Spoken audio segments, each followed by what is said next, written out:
গতকাল রাতে মনে হয় দেখেন যে আমেরিকা এবং ইসরায়েল কি কামটা করছে। এই যে ইরান কি করছে, হরমুজ প্রণালী বন্ধ করে দিয়েছে, তাই না? তো হরমুজ প্রণালী বন্ধ করে দিয়ে বস্তুত তারা কী করতে চাচ্ছে, গোটা পৃথিবীতে একেবারে অর্থনৈতিক টালমাটাল অবস্থা তৈরি করতে চাচ্ছে, এটাই তাদের মূল লক্ষ্য। তো স্বাভাবিকভাবে আমেরিকা এবং ইসরায়েল, বিশেষ করে আমেরিকা, এটা কি মেনে নিবে নাকি? না, তা তো মেনে নিবে না। অর্থাৎ এইটার এগেনস্টে কঠিন পদক্ষেপ তাদেরকে কিন্তু নিতেই হবে। তো মূল প্রসঙ্গে যাওয়ার আগে আপনাদেরকে দয়া করে একটু অনুরোধ করব, হঠাৎ করে দেখলাম যে সাবস্ক্রিপশানের রেট অনেক কমে গেছে। মনে হয় যে যারাই ভিডিওগুলো দেখেন, দেখে চলে যান, সাবস্ক্রাইব করেন না। আপনাদেরকে স্বনির্বন্ধ অনুরোধ, একটু সাবস্ক্রাইব করে তারপরে যাবেন। তাহলে নিত্য নৈমিত্তিক নানা রকম তথ্য উপাত্ত সমৃদ্ধ এবং ব্যাখ্যা বিশ্লেষণ সমৃদ্ধ, যেটার সাথে কিন্তু আমি দৃঢ়ভাবে বলতে পারি অন্য মানুষের কথাবার্তার কিন্তু কোনো মিল পাবেন না। অর্থাৎ আমি অলওয়েজ এক্সেপশনাল কিছু বলতে চেষ্টা করি। এখন কতটুকু এক্সেপশনাল হয় সেটা আপনারা জানেন, আমি আর কি করে বলি বলেন। তো যাই হোক, সেই বক্তব্য যাই দেই না কেন আপলোড করি আপনাদের জন্য, আপনারা আসেন তাই কথা বলি, না থাকলে কথা বলতাম না। তো দয়া করে সাবস্ক্রিপশন করে একটু সাথে থাকবেন, উৎসাহিত করবেন, এটুকুই তো চাই, আর তো কিছু না। এবার আসল প্রসঙ্গে আসা যাক। যদিও এই বিষয়টা নিয়ে আগেও একটা ভিডিও করেছি, কিন্তু সেখানে আরও বেশি বিস্তারিত তেমন কিছু ছিল না, জাস্ট হালকার উপরে বলছিলাম। কিন্তু এইবার একেবারে তথ্য এবং উপাত্ত সহকারে বিস্তারিত বলার জন্য এই ভিডিওটার অবতারণা। তো সর্বপ্রথমে আমরা দেখি ঘটনা কি। আমেরিকার ইসরায়েল মিলে দুইজনে কি করছে, ইরানের একটা দ্বীপ আছে খার্গ, পারস্য উপসাগরের একটা দ্বীপ আছে খার্গ, এবং এই দ্বীপটা এই যে এখানে ম্যাপে কিন্তু দেখাচ্ছে, আমি একটু বড় করে দেই তাহলে আরও ভালো করে বুঝবেন। তো এখানে একটু এনলার্জ করে দিলাম, এই যে দেখছেন এনলার্জ করে দিলাম। এখন আপনারা দেখতে পাচ্ছেন যে খার্গ দ্বীপ কোন জায়গায়, এবং এই দ্বীপটা হলো কিন্তু ইরানের একেবারে লাইফ লাইন, হার্ট, রক্ত সঞ্চালনের একেবারে কেন্দ্র। কীরকম, এই দ্বীপ দিয়েই ইরান তার যাবতীয় তেল রপ্তানি করে, কারণ এই দ্বীপে পাইপলাইনের মাধ্যমে দ্বীপে তেল আনার পর সেখানে ওই যে বড় বড় জাহাজগুলো ওখানে ভিড়তে পারে, যেহেতু একটা দ্বীপ, তার আশেপাশে প্রচুর গভীরতা, যে কারণে হচ্ছে কি এখানে ওই বড় বড় মানে সুপার ট্যাঙ্কারগুলো এখানে ভিড়তে পারে, এবং এই জন্যে এই দ্বীপটা হলো ইরানের একেবারে লাইফ লাইন।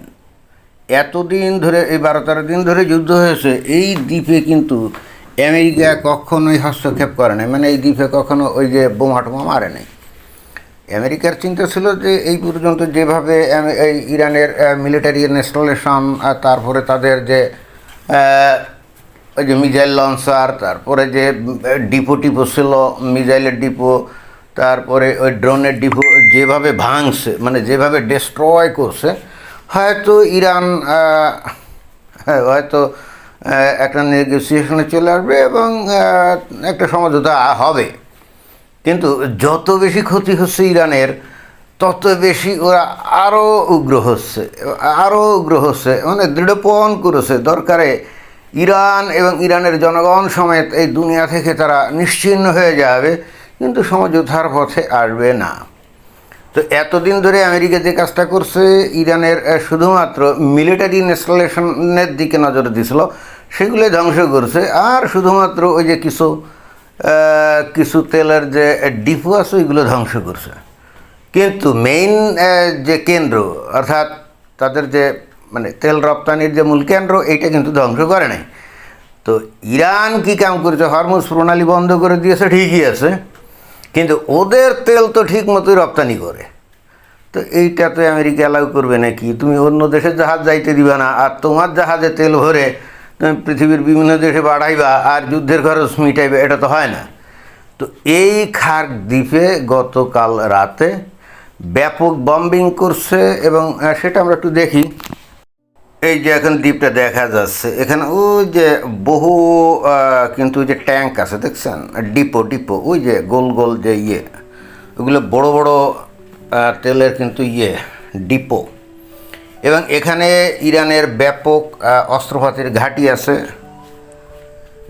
এখানে অস্ত্রপাতির যে ঘাঁটি আছে, কারণ এগুলোকে তো আবার পাহারা টাহারা দিয়ে রাখতে হয়। যে এইবার দেখেন এই যে বম্বিং শুরু হয়ে গেছে, ওই যেখানে ইরানের যে মিলিটারিরা যে ঘাঁটি টাটি করে আছে, তাদের অস্ত্রপাতি আছে, মিজাইল টিজাইল আছে, মারার জায়গা, এইগুলো ওয়ান আফটার অ্যানাদার এই যে ধ্বংস করে দেওয়া হচ্ছে। এবং এর ফলে এই যে ডোনাল্ড ট্রাম্প তার ট্রুথ সোশ্যালে একটা বক্তব্য দিয়েছে যে আমরা অত্যন্ত সাকসেসফুলি খার্গ দ্বীপের যত মিলিটারি ইনস্টলেশন ছিল সেগুলোকে একেবারে মাটির সাথে মিশিয়ে দিয়েছি, সেগুলো একেবারে মাটির সাথে মিশিয়ে দিয়েছি। এখানে যে একটা রানওয়ে আছে দেখছেন, বিমান পড়ে, ওখানে যাতে বিমান টিমান না পড়তে পারে এই জন্য বিমান এর রানওয়েতেও কিন্তু বোমা মারলো যাতে ওখানে কোনো বিমান টিমান আসতে না পারে। তো এইভাবে ওয়ান আফটার অ্যানাদার বোমা মেরে মেরে ওখানে যে মিলিটারি যারা ছিল, মিলিটারি ইনস্টলেশন বা ব্যারাক বা অস্ত্রপাতি যা ছিল পুরা, ও যে দেখছেন একটা কি সুন্দর বোমা একেবারে প্রিসাইজ অ্যাটাক করছে। এবং আমার কাছে এই বোমাগুলোকে মনে হচ্ছে যে বাংকার বাস্টার বোমা, কারণ ওই ইরান তো এখানে উপরে যে ইয়ে করছে তা তো না, এখানেও তারা ওই যে মাটির নিচে সুড়ঙ্গ কেটে ওই যে দেখছেন বিমান কি সুন্দর এসে পড়ছে। এবং এটা রাস্তা নাকি ইয়ে বিমানের রানওয়ে কে জানে। যাক, ওয়ান আফটার অ্যানাদার এই যে বোমার যে বোমা পড়ার যে কায়দা দেখা যাচ্ছে, এটা আমার মনে হয় যে বাংকার বাস্টার বোমা, একেবারে উপরের থেকে একেবারে ডাইরেক্ট নিচে গ্র্যাভিটেশনাল ফোর্সকে ইউজ করে এই যে আঘাত হানছে। এবং এগুলো যে মাটির নিচে যে তাদের অস্ত্রপাতি জড়ো টড়ো করা আছে ওইগুলাই আসলে ধ্বংস করছে। তো এইগুলো কেন আসলে ধ্বংস করলো? এই কারণে ধ্বংস করলো যে এই জায়গায় এখন আমেরিকা সম্ভবত এই জায়গাটা মনে হয় দখল করতে যাচ্ছে। এখানে মনে হয় যে আমেরিকা তার সেনাবাহিনী ডেপ্লয় করতে যাচ্ছে এবং এই জায়গাটা তারা নিয়ন্ত্রণ করবে। এবং ইন্টারেস্টিংলি এখানে ওই তেলের ডিপোতে কিন্তু আক্রমণ করেনি, তেলের ডিপোগুলো কিন্তু ইনট্যাক্ট আছে।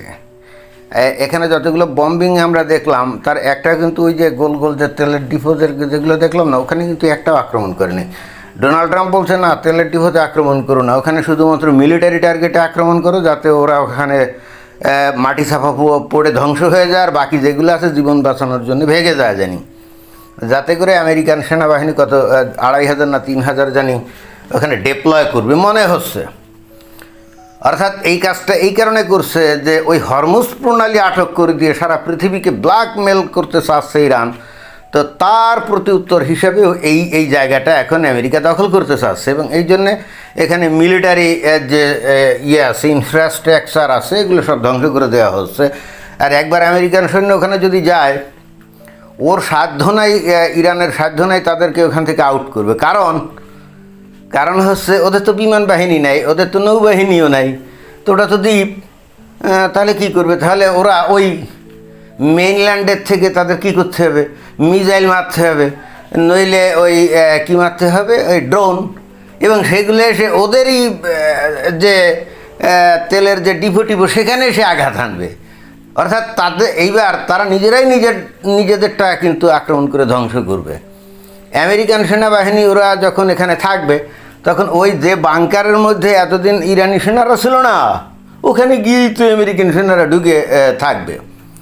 আর ওই বাংকার ব্লাস্টার বোমা তো ওই ইরানের নাই, আর থাকলেও সেগুলো মারার তো সুযোগ নেই, কারণ বাংকার ব্লাস্টার বোমা একমাত্র বিমানের মানে বোমারু বিমানের মাধ্যমে ছুটতে হয়, তাহলেই ওটা অ্যাকুরেটলি কাজ করে। এটা কিন্তু দূর থেকে মেরে দিয়ে কাজ করানো যায় না। তো ইরান যা চাচ্ছিল, যা ভাবছিল, যা কায়দা কানুন করছিল, একেবারে সাথে সাথে কিন্তু অ্যাকশান।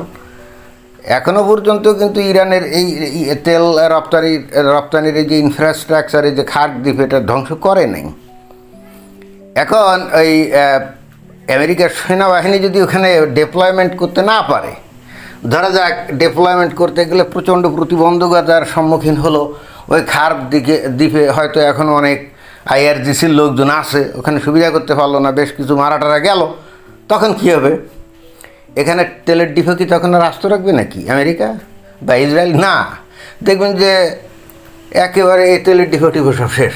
তাহলে এরপরে আমেরিকা যদি যুদ্ধ বন্ধ করে দিয়ে যদি ভেঙেও যায়, ওই ইরান আগামী 50 না 100 বছরের মধ্যেও আর উঠে দাঁড়াতে পারবে না, এটা একেবারে গ্যারান্টেড। অনেকে বলছে যে এখন আমেরিকা চলে যাওয়ার তালে আছে, ইসরায়েল চলে যাওয়ার তালে আছে। হ্যাঁ, তালে তো থাকবে, কারণ তাদের যে লক্ষ্য উদ্দেশ্য ছিল সেগুলো পূরণ হয়ে গেছে। এখন এরপরে যেটা হবে, এরপরে ইরান ধরা যাক যে রেজিম আছে এরাই থাকলো, এখন তাদের তো আবার পুনর্গঠন করতে হবে, তাই না? তো পুনর্গঠন করতে গেলে বহু টাকা পয়সা লাগবে, অনেক সম্পদ লাগবে, তো ওদের তেল ক্ষেত্র তো ধ্বংস। তো কীভাবে এগুলো আবার সারিয়ে তুলবে? আর সারিয়ে তোলার মধ্যেও ওরা যদি এদিক ওদিক ধানাই ভানাই করে, আমেরিকা ঠিকই এসে মুক্ত বিহঙ্গের মতো এসে কিন্তু ওই বোমা মারা শুরু করবে, কেউ কিছু বলতে পারবে না। মানে এমন একটা অবস্থা। ওই যে সিরিয়া ইরাকে যখন আইএস হয়েছিল, অনেকের আপনাদের মনে থাকার কথা, ওই জায়গায় পৃথিবীর সমস্ত শক্তির বিমান গিয়ে এখানে বোমা মারে, ওখানে বোমা মারে, এবং কে যে কোথায় বোমা মারছে, কোনটা যে কার বিমান, এইটা কিন্তু তখন নির্ধারণ করা খুব কঠিন হয়ে গেছিলো। আমেরিকার বিমান একদিক দিয়ে বোমা মারে, রাশিয়ার বিমান একদিক দিয়ে বোমা মারে, ওদিকে আবার ইংল্যান্ডের বিমান একদিকে বোমা মারে, ফ্রান্সের বিমান একদিক দিয়ে বোমা মারে, সারাক্ষণ খালি মারতেই ছিল। ওই যে সিরিয়া ইরাকে যে আবু বকর আল বাগদাদি যখন আইএস তৈরি করছিল, ইসলামী খিলাফত তৈরি করছিল, তখন কিন্তু পরিস্থিতি এরকম হয়েছিল, যার যখন ইচ্ছা করি যে বোমা মারতেছিল। এবং বিষয়টা অনেকটা এরকম হয়েছিল যে তারা তাদের বোমারু বিমানের কার্যক্ষমতা ওখানে পরীক্ষা করছিল, এবং একই সঙ্গে তারা কত প্রিসাইজ অ্যাটাক করতে পারে বোমা দিয়ে, স্মার্ট বোমা দিয়ে, সেটাও মনে হয় পরীক্ষা করতেছিল আমার ধারণা। তো আমেরিকাও কিন্তু, এই আমেরিকা বলছি, ইরানও কিন্তু আলটিমেটলি সামনে এরকম অস্ত্রপাতি পরীক্ষার কেন্দ্র হতে যাচ্ছে, বা অলরেডি এখানে নতুন ধরনের অনেক অস্ত্র কিন্তু এখানে অলরেডি ব্যবহৃত হয়ে আছে। যেমন ওই যে আয়াতুল্লাহ আলী খামেনি তার সাগরেদ সহ সব মারা গেল না যে মিসাইলের আক্রমণে, সেটা কি ব্লু স্প্যারো, তাই না? ইসরায়েল মারছিল, এটা কিন্তু নতুন অস্ত্র। ওরা প্রথমেই পরীক্ষা করলো যে এটা আসলে কার্যকরী কিনা, দেখলো যে হ্যাঁ হেভি কার্যকরী। এবং ব্লু স্প্যারো কি নীল চড়ুই পাখি, রাইট? দেখেন, নীল চড়ুই পাখি দিয়ে একেবারে ধ্বংস করে দিল। যে আয়াতুল্লাহ আলী খামেনি হয়তো আশা করছিল তাকে বাঁচানোর জন্য আল্লাহর তরফ থেকে আবাবিল পাখি আসবে, বাট নীল চড়ুই পাখির কাছে আবাবিল পাখি মার খেয়ে গেল। অন্তত এটা এই ঘটনা থেকে বোঝা যাচ্ছে। ধন্যবাদ।